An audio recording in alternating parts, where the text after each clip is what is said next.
Okay, so today is the solstice, the longest day of the year, and it's a week before Sam's birthday, and as you can tell, I got a haircut.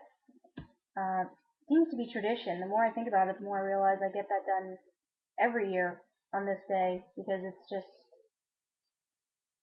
it's like a shedding. I mean, I let my hair grow out 3, 4 months before I get a haircut, sometimes longer because I'm pretty cheap. And when I get it cut off, it's like, all right, you know what? All the negativity that's happened in the last few months, fuck it. That's it's gone. So I'm cleaning and I'm doing stuff around the house and I'm over photographing our cat because I'm, weird like that. And I reread several books that I've already read before just because I really love them that much. I mean, a lot of people do that. And one of them is a book by, now I mentioned him in one of my first couple of video podcasts, Robert Fulghum. And the most recent one of his books, it might not be the most current, but the most recent one I own is this, called What on Earth Have I Done? And given recent events in the news, there's a story in here I thought needed to be shared. It's from page 218, story number 61. And it's called The Story of the Exhibition of the Village Underwear, or How Dmitri Went to War. Yeah, it's kind of Rocky and Bullwinkle there. Now, there's a preface that he writes before the story. So understand that as I read this, I'm reading it as him. Like I'm putting myself in the spirit of how he tells it. It did not actually happen to me. It actually happened to Robert Fulghum. So the most important part here is what you're going to listen to, not watching me on the screen. So you can go clean while you listen to this. That's fine. Cretians are great storytellers, heirs of Homer. They often interweave essential truths about human nature with the strands of their own experience and redecorate a good tale in each telling. Myth-making is an ongoing tradition, and a good Cretan village story isn't the same as a published report of investigative journalism. St. Paul is even quoted as saying, "All Cretans are liars." Their biblical reputation makes them laugh. With all due respect, they think St. Paul wouldn't understand poetry or jokes. I heard 3 different versions of the story that follows, told about events in a nearby village. Who knows the exact facts? But it contains solid truth about Cretans' understanding of themselves, the light and the dark. That part is certain. Adding touches of my own imagination, I tell you what I've been told. You may judge how much truth is actually in it. You may decide to pass it on with your own twist of imagination. Again, this is by Robert Fulghum. Okay? It seemed to Dmitri his father had always been mayor of their village, and that was as it should be, because he was a decent, dedicated man who thought public service an honorable responsibility, like his father and grandfather who had also been mayor before him, in the Cretan tradition of inherited leadership. Dmitri, however, will never be mayor, because of the exhibition of the village underwear. When the national government reorganized local political boundaries, many small villages were combined into larger regional administrative units. In a contest with all the other village mayors, Dmitri's father was elected to the new post. And the reason people voted for him was because he was so clever that his corruption was well hidden. So they said. It was understood any elected official did business on a favor for favor basis. So they said. And the under the table way was the Cretan way. Since there was no evidence whatsoever he accepted bribes or cut deals, he must be very clever. And a very clever mayor is the very best kind to have. Dmitri heard the gossip, heard the men talking in the Kafenian coffee house. He must have a Swiss bank account. His brother is a dentist in Zurich, of course. That's where the money for the new car came from. His wife's quit working. They don't need her income. He kisses up to the bishop a lot. There's all that money from the European Union for all those village projects. He must get a piece of it. After the army, his son will go to some fancy university. You'll see. But Dmitri had joined the professional army as a career. There was no money for university. The new car was his uncle's gift. The only money they had was in a Cretan bank in a chronically overdrawn account.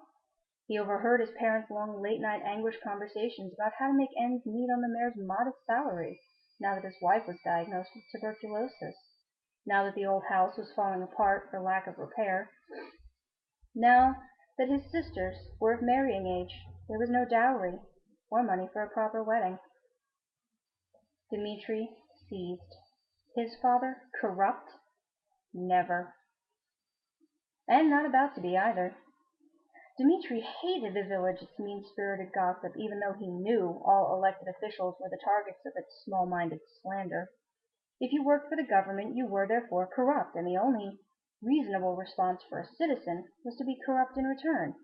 Shave taxes, barter for goods and services, do business under the table whenever possible, and lie when necessary. In other words, above all, to be clever. Worse, the Cretans were proud of it. The Cretan way. The Greek government even cooked the books to get into the European Union, and when it was discovered, it was too late. Said the old man of the Caphenian, laughing. Why were they surprised?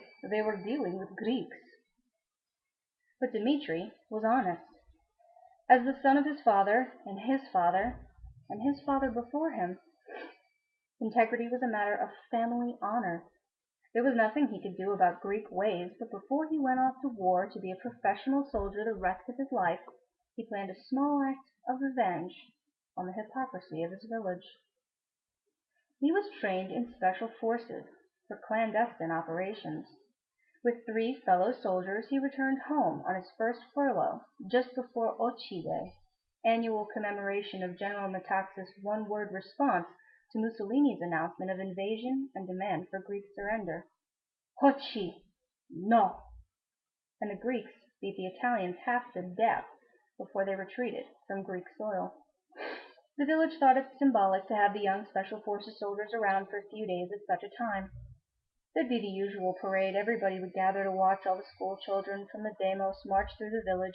Lines of miniature Greek flags had been strung across the main street and hung from the town hall. The night before there was a great Glenby in the picnic ground outside the village. Music, food, wine, and dance.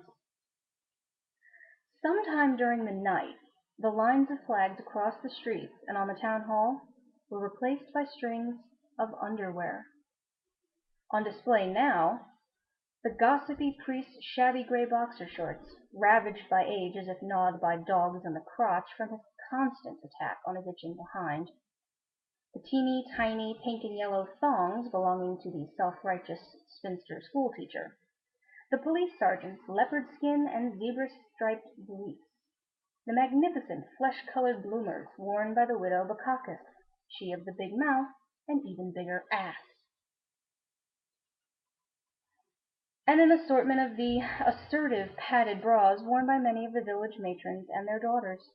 And so it went, strings of the shoddy and the flamboyant, the worn and the ambitious, the flowery and the stained, the underwear of the town displayed in all its truth for all to see, and speculate on, and gossip about, and claim, if they dared. Now, the village knew why there'd been a sudden plague of thefts from clotheslines and laundromats. There wasn't a pervert among them, just an angry young man taking a parting shot at his village, waging war in his own way.